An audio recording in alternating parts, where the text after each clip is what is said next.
And now, the survival show that once survived licking a spinning platter. Hard drive platter, that is. In this episode, we're going to deconstruct the infamous emergency information packet.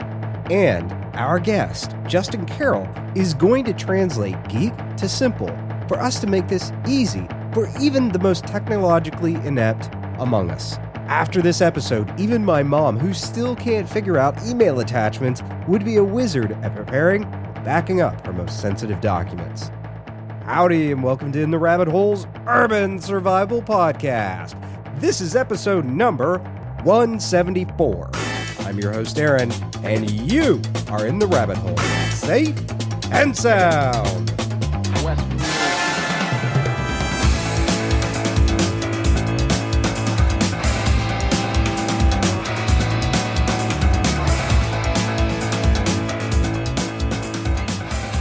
Justin, welcome to In the Rabbit Hole. Hi, Aaron. Thank you for having me on.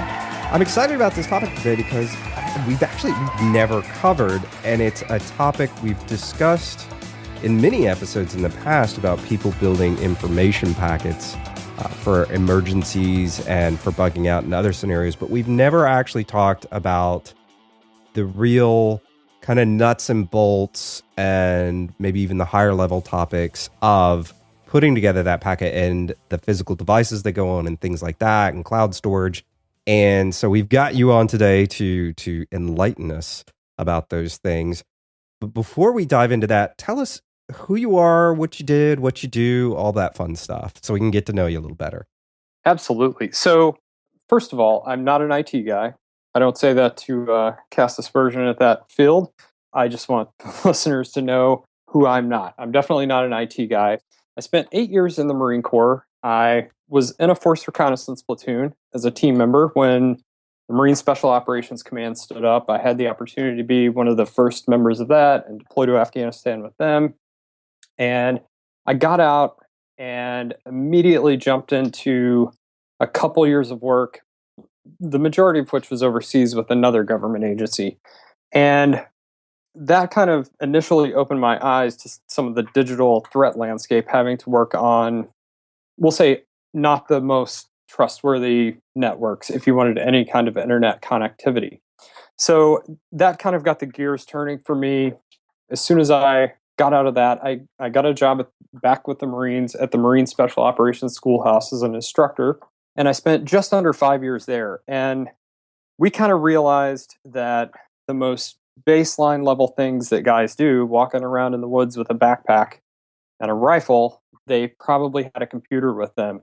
And we're doing this bang up job at everything else. And this is something that just kind of fell to the wayside. So they decided to slide in a module of digital security. So I volunteered to take the lead on that just because of kind of a personal interest. And I got to choose some of the schooling that I went to for that and had the opportunity to build my own curriculum. That's pretty neat.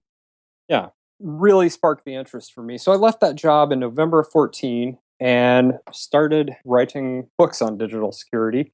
And I've never really looked back. This is just an intense personal passion for me. And my hobby is to sit around on the weekends and change all my passwords. And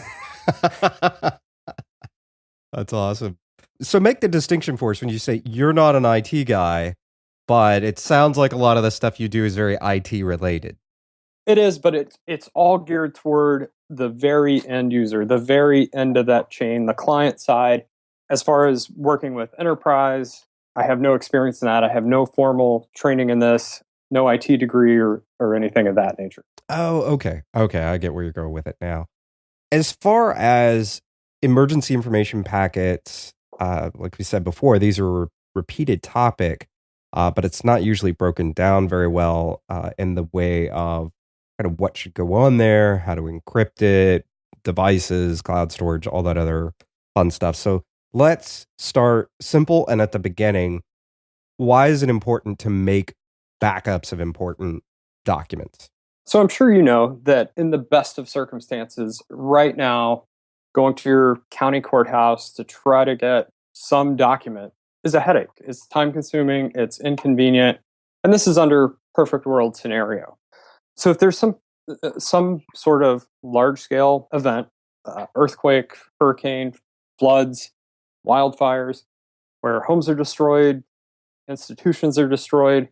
It's going to be infinitely more difficult to acquire a lot of these documents. So having backups of them yourself is a good idea.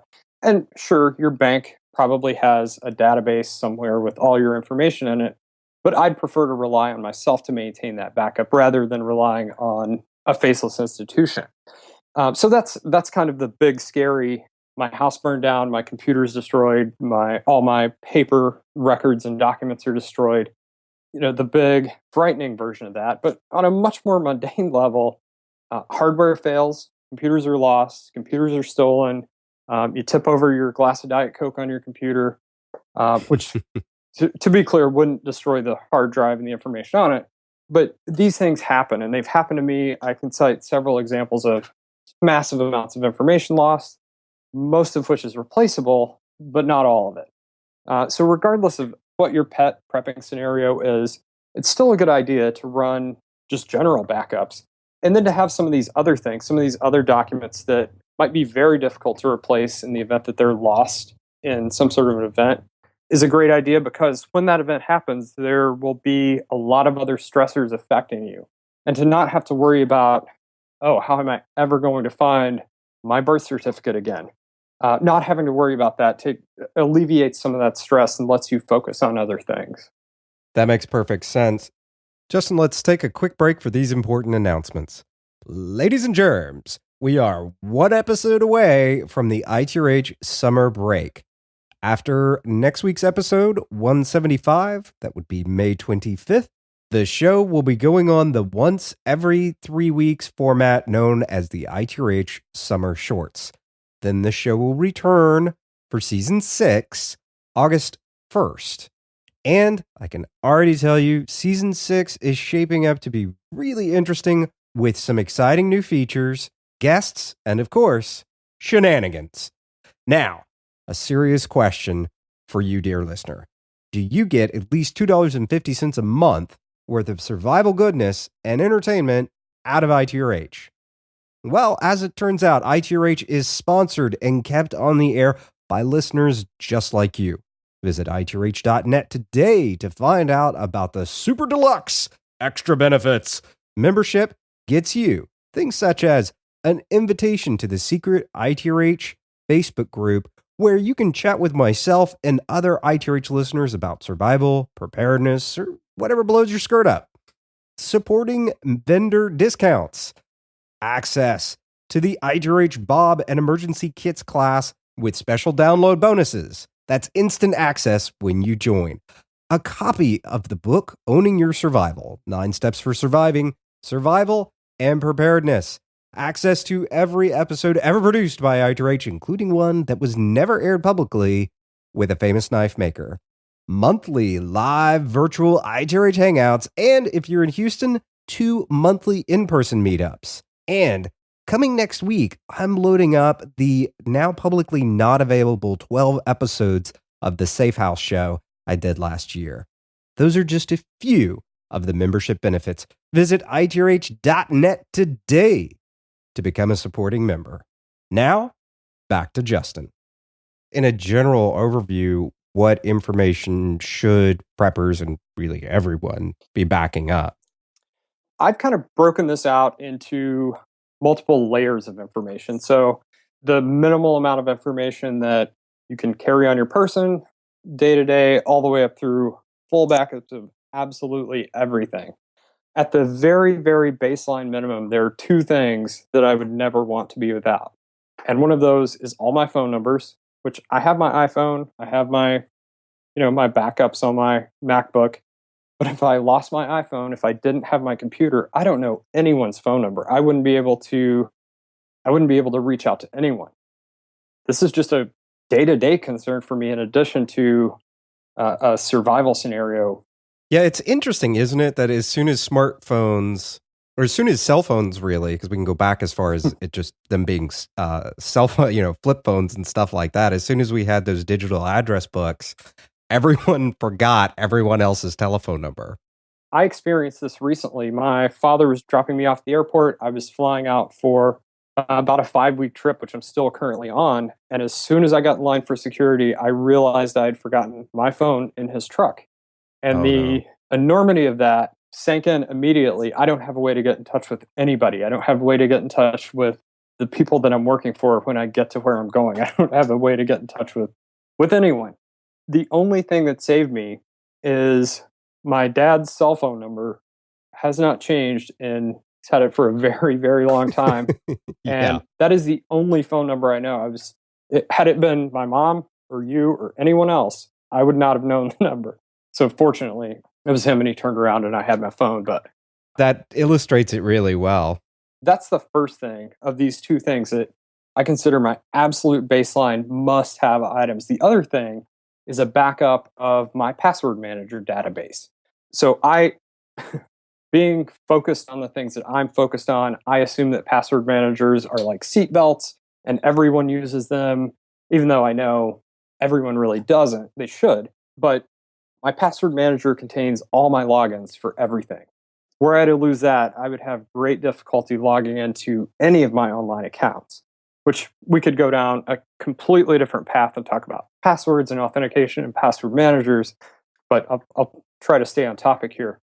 If you use one and it is host-based as opposed to cloud-based, like LastPass, which if it's all stored in the cloud, you have access to it, you should have a backup of that database readily accessible at all times.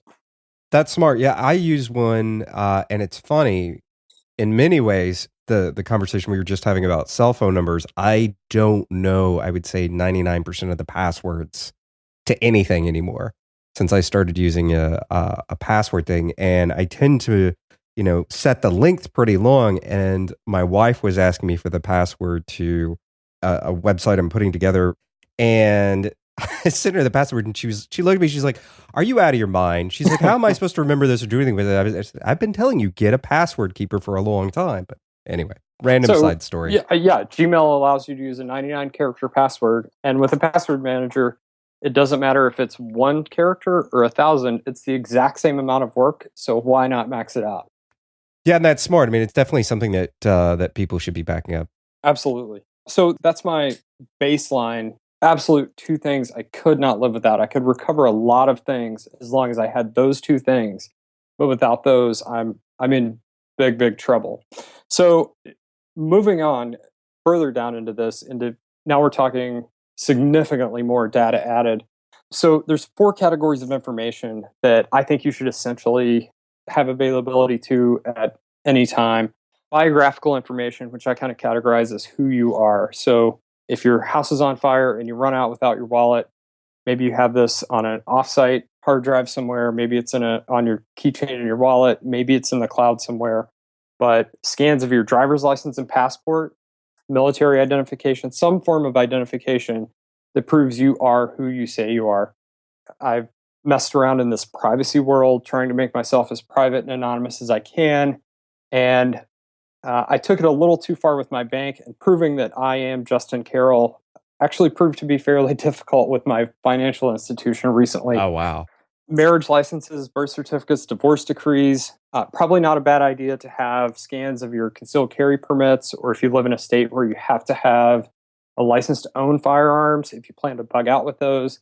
Probably not a bad idea to have copies of those digitally in the event that your wallet's lost or destroyed. DD-214, your military history, is probably also not a bad thing to have if you had that. So then medical records. I'd categorize this as the second most important thing for me. Might be the first for other people. If you're a reasonably healthy, military-aged individual, this may or may not be a huge concern for you right now, but medical records, prescription labels, definitely want to know what those drugs are, the dosage, the frequency, that sort of thing, and prove that you have a prescription for those, so you can have that refilled if you have to leave in a hurry and don't have the time to collect those items up. That should also extend to, obviously, spouse, children, but also to pets. I would not really want to go anywhere without my German Shepherd, so I make sure I have her medical records, and especially her vaccination record, which is hugely, hugely important. And I've even made sure I'm in compliance with the several states around me, just in the event, because she's not getting left behind. Right. I'd say the next major category would be ownership and financial information, the things that you have. So deeds, titles to your real estate, your vehicles, your insurance policy. It's probably not a bad thing to have, to include health, home, auto. If you have expensive items that are covered by like a valuable personal property insurance policy, it also wouldn't be a bad idea to have photographs of those items, as well as maybe you have expensive jewelry or Persian rugs, appraisals of those types of things. Credit reports. So I request my credit report every 3 months just to kind of have continuous visibility on what's going on with my credit. Those all just get PDF'd and dumped in there.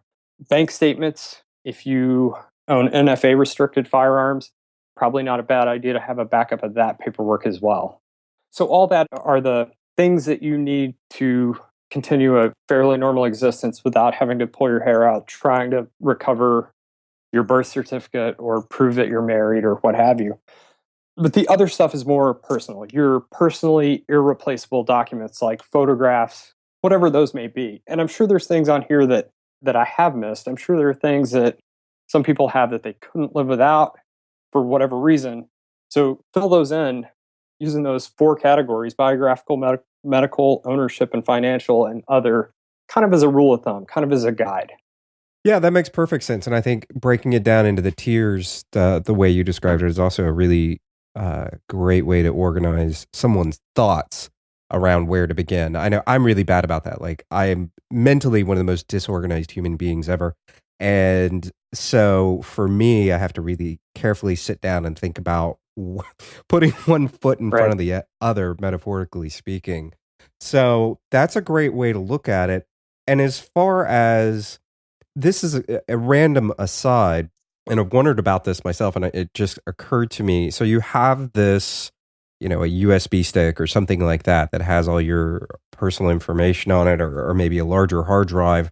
Can you walk into a Kinko's or anything like that and print it out? I know this is totally random and you weren't necessarily prepared for this, but can you do that? How do you then retrieve it? Because I don't imagine like local sheriff's department or whatever is necessarily interested in putting your USB stick on what hopefully they have as a secured network. Well, so a couple things on that. Your local police might not be as squared away digitally as you might hope.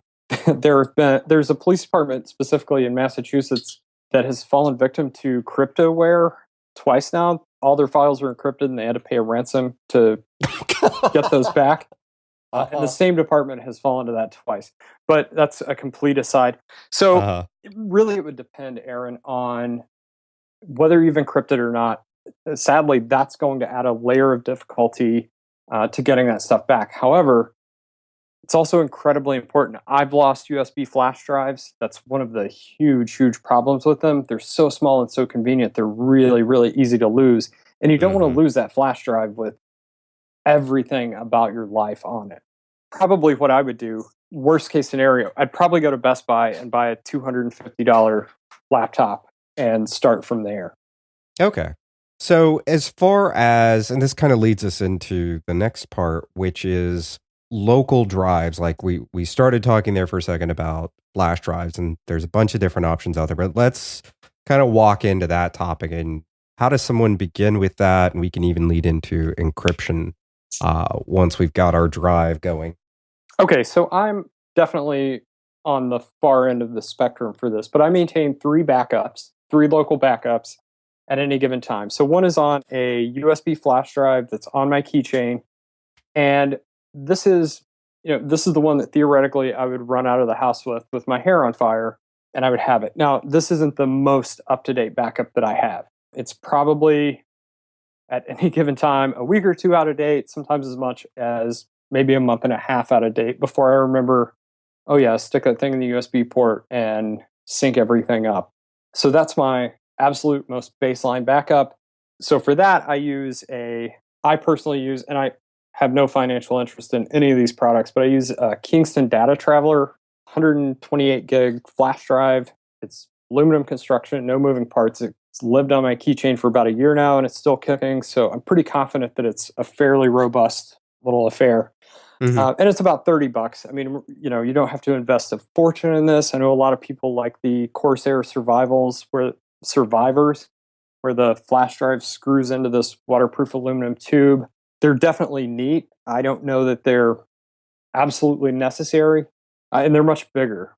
Oh, okay. So my second backup, it's actually on an SD card that's made to sit flush in the MacBook's SD card port.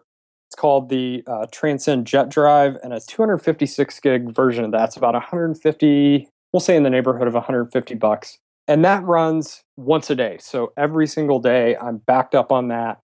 So if my hard drive should fail for whatever reason, I know I have a backup of certain critical documents. It's not a full system image. I couldn't go out and buy a new MacBook and plug that in and hit a button and have everything go back to normal. But I know all my files are backed up daily.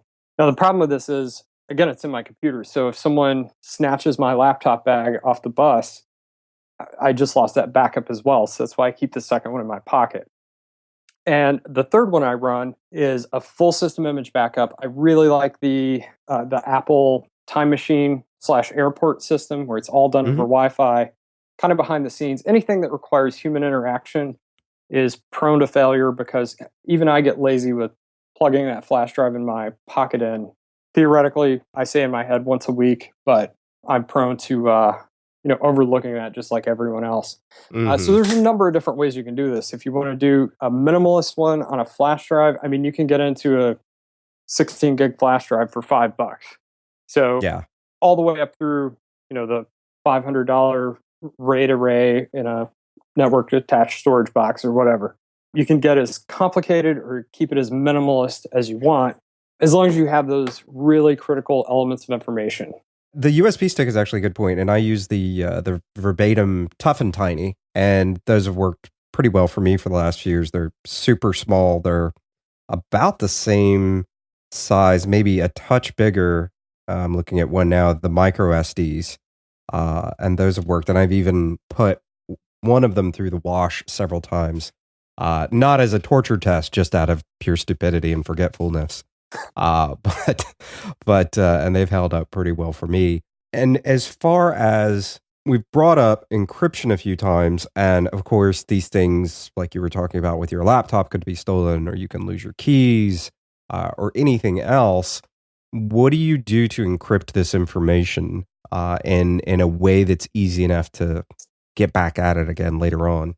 So real quick, I just realized I completely left Windows users out of the backup options there. So if they want something that sits in the computer, the SanDisk Cruiser Fit is a tiny, tiny USB flash drive that sits not flush, but it sits very close to the edge of the machine.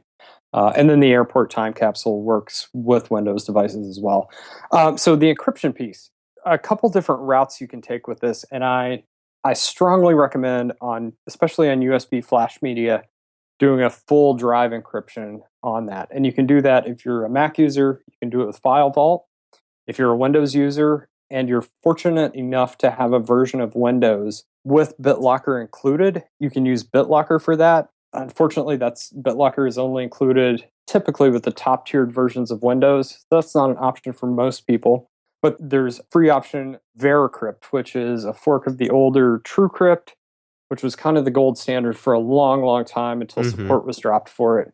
So you encrypt the entire drive, you plug it in, you click Auto Mount Devices, enter your password, and it opens up that entire drive. You can access whatever you want on it. Now, the problem with this is, with fully encrypting it, is you might find a computer that doesn't have VeriCrypt or TrueCrypt installed, in which case you would ideally, perfect world, have a second flash drive that has the programs that you need to be able to access your data. So a second one with VeriCrypt, run in portable mode, plug it in, you fire up VeriCrypt, and then you mount your drive. Now, I know that's a bit more onerous. It requires you to have 2 flash drives. The other option would be to download it on the machine that you're working on. You may run into the problem of permissions and not being able to install a program on that machine. The other option is to partition that hard drive and have a small partition up front that is unencrypted and has those programs, and then mount those encrypted files from that version of the program. Does that make sense? Yeah, that makes perfect sense. And you answered a question I had sitting here in my head, which was instead of two, why not just partition if there was a particular reason that you really want to encrypt the entire drive? So there is. USB flash media is subject to a process called wear leveling.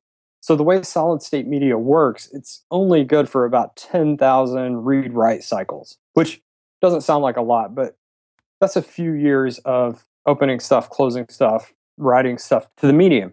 But all these sectors get worn out. So in an attempt to level the wearing of the sectors, this information's moved around. So this is almost a hypothetical risk, depending on your threat model and your adversary's capabilities.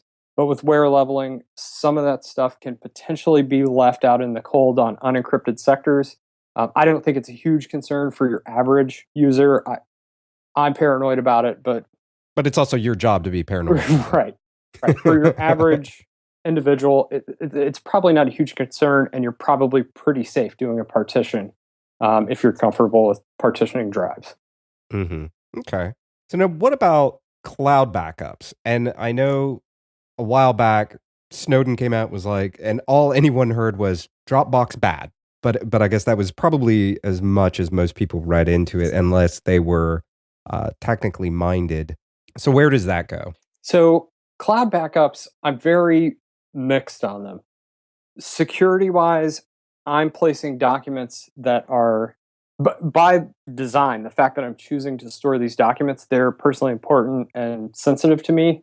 So the fact that I'm placing them on a server that I don't personally manage and other people have access to within that company, I'm basically giving up control of that data. I can delete it off of my Dropbox account, but I have no idea if it's actually been deleted from that server. So that makes me understandably nervous. Well, I think understandably nervous. Mm-hmm.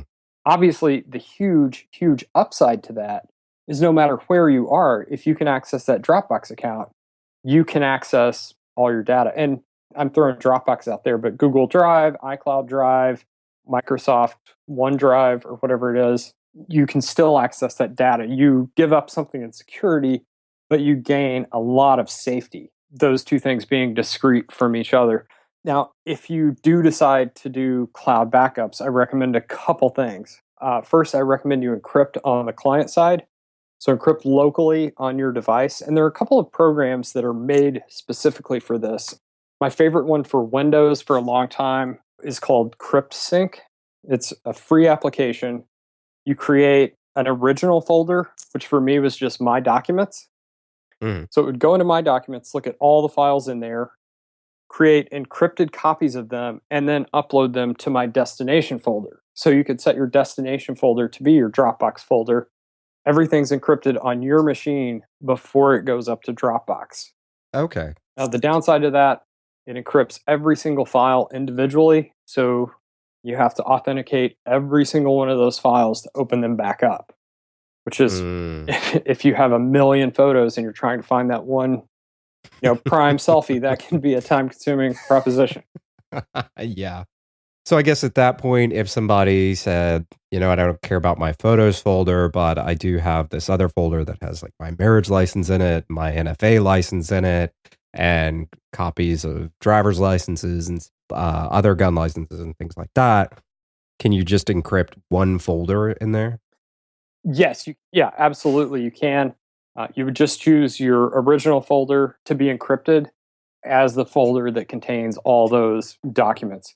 Again, I think that almost anything you put in the cloud gives out some information about you that might be an attack vector for a social engineer, or if you're leaking birthdays, that could be, and you're using birthdays in your passwords because you're not using a password manager, that could be a potential vulnerability. But that's kind of on each individual to decide his or her comfort with that. If you haven't picked up on it, I'm really nervous about blessing off on, use cloud storage, with the caveat that if you do, so encrypt client side, absolutely. Actually, you could just make a huge Veracrypt volume that's encrypted and copy that Veracrypt volume to Dropbox. And then you download down that, mount it locally on your new computer when you've gotten to wherever you're going or whatever the case is. and everything's open to you again. So that'd be another potential way to do it. Okay. Now, as far as, and we've touched on this a bit in a few spots, but as far as automating this and making this not such a painful process of remembering to set up scheduled backups to all these devices and doing these things, aside from just putting a calendar alert on one's personal calendar to remember to do these things, what are your practices, and how do you go about automating the process of, I stick my USB stick in my computer and a backup starts to happen?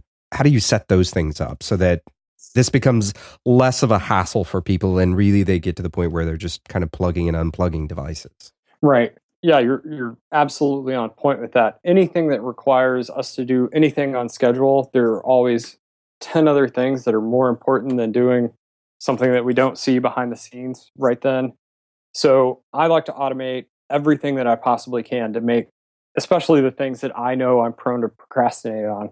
So almost any good quality backup utilities. For Windows, I really like Genie 9 Timeline Pro. Unfortunately it's paid. I think it's about $50, but it encrypts the copy really strongly with AES 256. It happens on a schedule. If you are a power user and really want to get into incremental backups and all that, you totally have that flexibility. If you don't, you can just go with the standard settings and it will do its thing in the background however often you tell it to. And as long as that hard drive's plugged in, which is another reason I really like the Apple Time Capsule Airport setup. I don't even have to plug it in. It just happens over Wi-Fi when I'm on that Wi-Fi network. So I spoke about CryptSync. As long as that application's open and those two folders are available, it will monitor that original folder and make changes as necessary as often as every 15 minutes. Oh, wow. Okay. That's pretty handy. Yeah, so there's a newer application. I don't have a ton of experience with it yet. I'm a little hesitant to throw it out just because I haven't really gotten my mitts on it. It's called Cryptomator. So CryptoMator. And it's available for Windows and Mac, and it does essentially the same kind of thing. So that's a really good way to back up those USB flash drives. Maybe not the best way to do, well, it won't do like a full system image or something of that nature, but if you have a block of individual files that you want to be encrypted and then copied someplace else, it will do that for you. Oh, okay. Cool. So now you do a whole lot more than just making backup copies of backup copies and copies of copies. And we've touched on this in the beginning of the show. You've got books out, and so what do you do? Like, how can people connect with you and take part in all the greatness that is Justin's info security world? Well, I appreciate that. So currently I am a security consultant. I still do a lot of stuff with the military and the intelligence community. I can't seem to, every time I think I'm out, they pull me back in. I've also written 3 books, Your Ultimate Security Guide, Windows 7, and Your Ultimate Security Guide iOS, which are really in the weeds operating system specifics for security and privacy. And I recently co-wrote the complete privacy and security desk reference with Michael Basil, and that just became available publicly on the 1st of May. So that's a very cool. Brand new release. And then, of course, they can go to my blog, which is yourultimatesecurity.guide. And I actually bought a URL just for this show because I know mine is kind of a mouthful. They can go to prepperopsec.com and it will forward to my website. Oh, very cool. Well, awesome. Well, tell us that website address one more time, Justin. Prepperopsec.com. Awesome. Well, Justin, man, I sure appreciate all the great information you've given us today. And I know we've already talked about doing another episode together that I think is going to be even more exciting and isn't going to challenge the technically challenged. So I look forward to that. And thank you again for being on today. Great, Aaron. Thank you so much for having me on. Get show notes, links, resources, and the ability to comment on this episode by visiting intherabbithole.com/E174. Ladies and germs, we are one episode away from the ITRH summer break. After next week's episode, 175, that would be May 25th, the show will be going on the once every 3 weeks format known as the ITRH Summer Shorts. Then the show will return for Season 6, August 1st. And I can already tell you, Season 6 is shaping up to be really interesting with some exciting new features, guests, and of course, shenanigans. Now, a serious question for you, dear listener. Do you get at least $2.50 a month worth of survival goodness and entertainment out of ITRH? Well, as it turns out, ITRH is sponsored and kept on the air by listeners just like you. Visit itrh.net today to find out about the super deluxe extra benefits. Membership gets you things such as an invitation to the secret ITRH Facebook group where you can chat with myself and other ITRH listeners about survival, preparedness, or whatever blows your skirt up. Supporting vendor discounts. Access to the ITRH Bob and Emergency Kits class with special download bonuses. That's instant access when you join.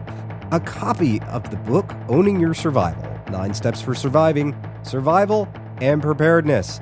Access to every episode ever produced by ITRH, including one that was never aired publicly with a famous knife maker. Monthly live virtual ITRH hangouts, and if you're in Houston, 2 monthly in-person meetups. And coming next week, I'm loading up the now publicly not available 12 episodes of the Safe House show I did last year. Those are just a few of the membership benefits. Visit itrh.net today to become a supporting member. With that, we wrap up episode number 174 from the Lone Star State. Till next time, stay safe and sound.